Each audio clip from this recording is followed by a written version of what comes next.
Good day, everyone. In our previous lecture, we understood the role of the motors and the types of motors. Keeping them into consideration, let us look at the criteria for selecting a motor for the drone. This step is very important since an underpowered motor will not lift your drone and an overpowered motor will be heavy and not suitable for your drone.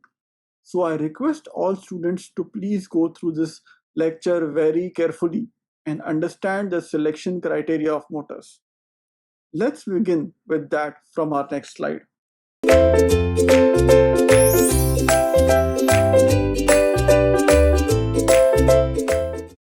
There are various factors that need to be considered while selecting the motor of the drone. They are as follows. First, weight of the drone, then thrust to weight ratio, efficiency, torque, pole count, velocity constant, temperature, motor weight, motor shaft, and finally the air gap. What we will do is go through each of them in detail, which we should follow each of them while selecting the drone motor. Let's go through them in detail. The very first criterion for selection of a right motor for your drone is to have a clear idea about the overall weight of the drone itself. You can have an approximate weight idea for your drone by simply calculating weight of its individual parts or components.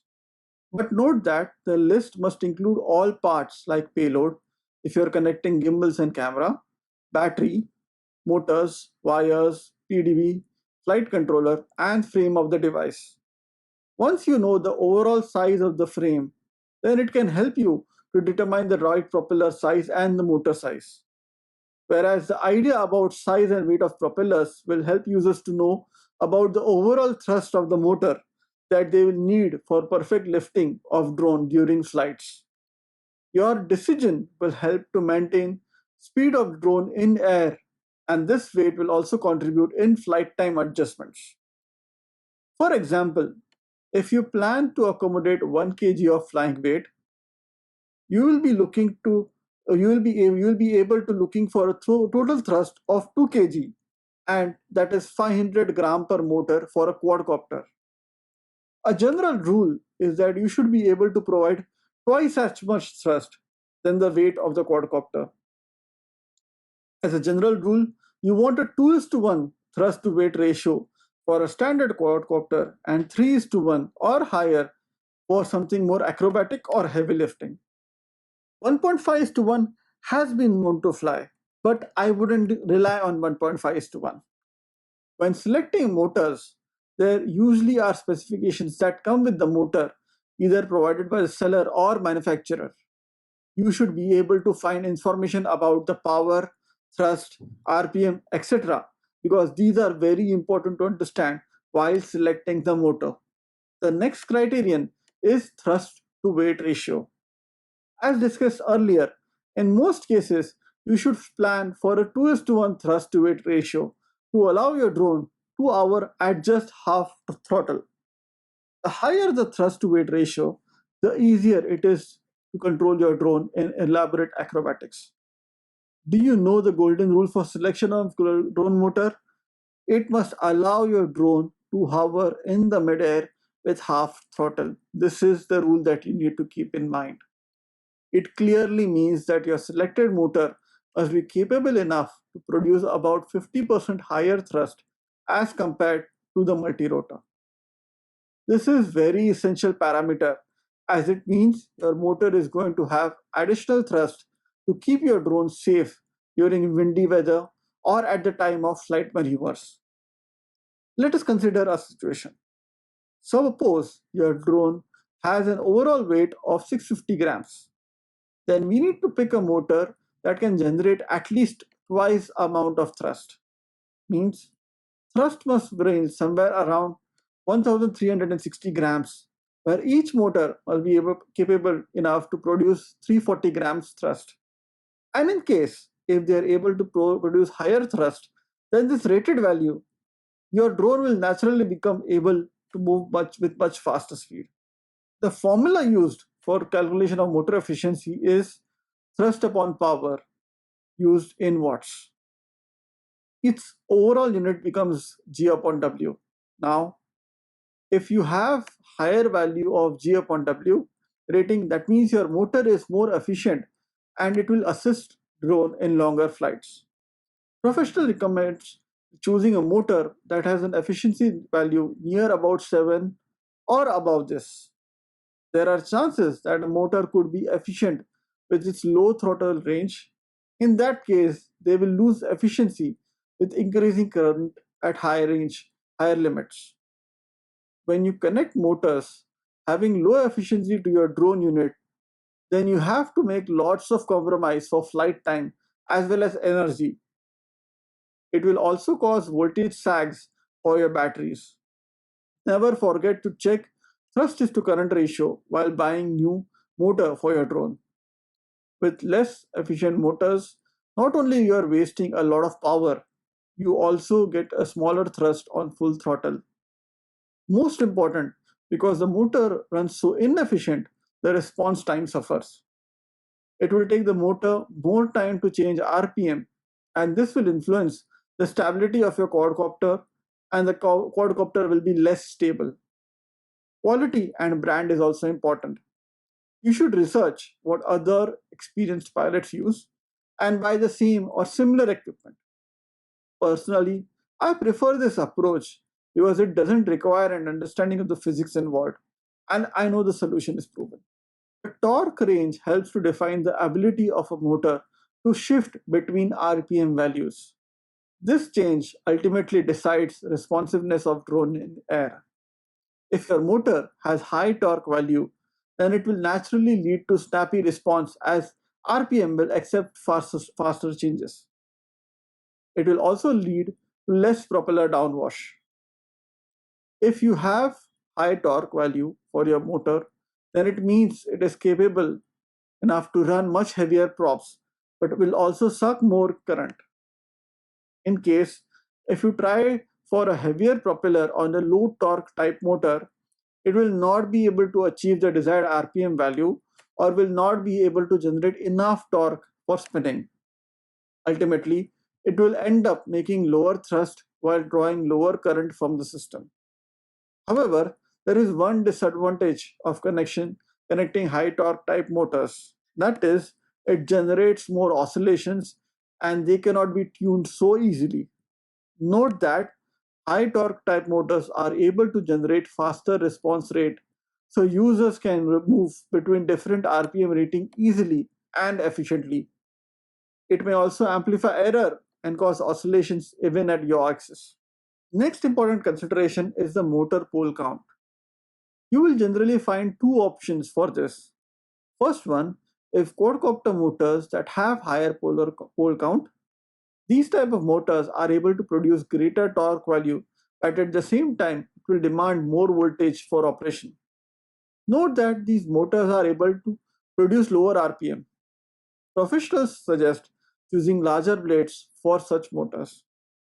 If we talk about the second category, here you will find motors having lower pole count but they deliver higher RPM. Now these motors will be accompanied by smaller blades and will serve with smaller lift from ground.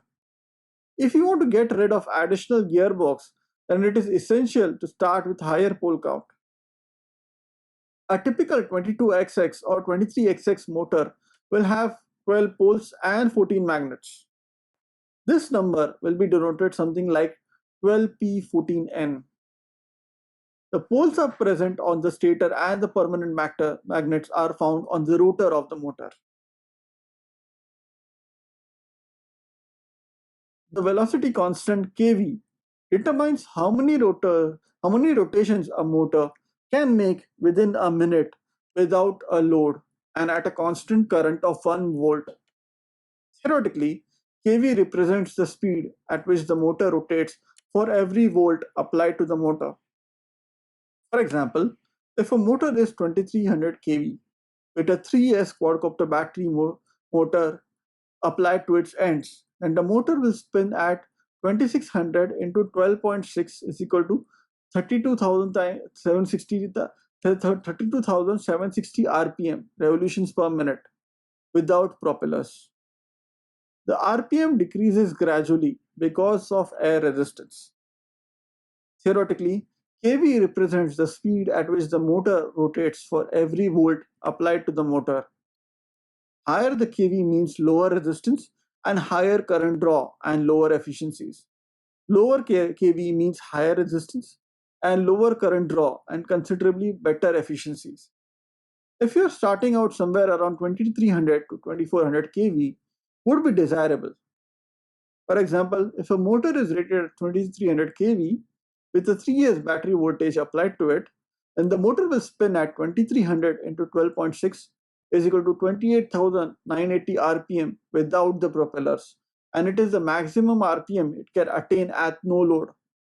The rpm sharply decreases when a propeller is mounted because of air resistance offered to the motor while spinning the propeller. Temperature or heat is in general is a killer of motors over time. If the motors are exposed to prolonged heating, the magnets in the rotor lose their magnetic field strength over time. They demagnetize over time when exposed to constant heat and consequently resulting in a reduced lifespan of the motor. The main reasons for a motor to heat are overpropping and using higher throttles for longer periods of time. If you are a pro level drone racer, you will be running at higher throttles. But if you are just starting out and the motor heats, then the motor is overpropped. But motor manufacturers compensate for this issue by designing cooling fins to help the motor to suck in air into the motor and cool itself, equating to longer lifespans, provided you don't crash and destroy the motor beforehand. The weight of a motor is governed by the size and materials of the motor. The bigger the motor, the heavier it is. Keeping in mind the motors used on a 5-inch quad usually weigh with wires around 30 to 40 grams. There are some very light motors such as the Emax RS2 which weigh around 25 grams for a 2306 motor with a couple of grams for the wires. There are some very heavy motors such as the Cobra 220 motors which weigh around 34 grams. As they say, every gram counts. Please keep this in mind, especially with the motors. Why? Because the moment arm increases, the heavier the motor gets. Simply put it takes a significantly large amount of force to turn a quad with increase in every gram. But that doesn't mean lighter is better. Lighter motors are not as durable as the heavier ones because they would be made of lighter materials to save weight. Hence, it all boils down to what are you going to use the motor for. Another thing for a better performing motor is the air gap between the stator and the rotor. The closer the rotor is to the stator, the more efficient it is in converting the current. The smaller the air gap, the higher the thrust that motor produces as the stator slices through the magnetic field gets better. There are two types of motors, clockwise and counterclockwise rotation motors. They vary only by the direction by which they rotate, with the rest of the design parameters of the motor being the same. The slide shows the motor orientation for a quad, hex, and an octa drone. We can conclude that the opposite side motors spin in the same direction. It is the same in hex and octa drones. To summarize, we looked at various factors which are weight of the drone, thrust to weight ratios, efficiency, torque, pole count, velocity count, temperature, motor weight, motor shaft, and air gap. Now that we have selected the motor, next is to select the electronic speed controller. In our next lecture, we will look at the role of the electronic speed control and how do we do selection of them. Thank you very much.